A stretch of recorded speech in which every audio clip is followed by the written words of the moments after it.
Good morning on this brisk Saturday. So I'm out here in the flower garden like usual, and I want to comment on this one sunflower that I have that has a bazillion heads. So it's not the tallest one that I had. I had some that were enormous, but this one grew over 30 blooms. And why? They were all the same seeds.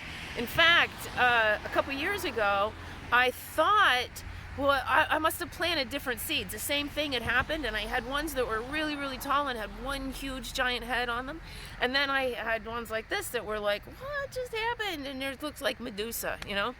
So I thought it was a different type of sunflower. So it's not a different type of sunflower at all. What happens is if the growth of the sunflower is interrupted in some way, the sunflower responds and grows differently and looks like this.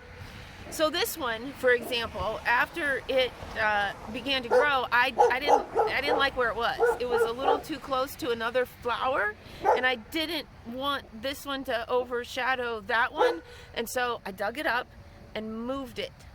So it got transplanted. And the transplant was the interruption. And so when it grew, and it did, it grew really well, it just bloomed in a whole different way. So, yeah, I know, you know me. So I'm looking at that and I'm thinking, man, does that sound familiar, right? Uprooted, transplanted, not dead, just blooming in a different way. And so I thought about, I don't know, how many, because you know it's coming, how many Bible verses could I stick on that?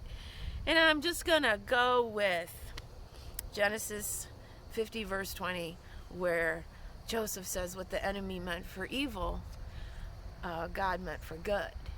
So I'm a transplanted, interrupted sunflower, but blooming and excited about what the interruption might look like in my life, because that interruption came with Jesus, and that is power and growth and immeasurably more than all I could expect or imagine.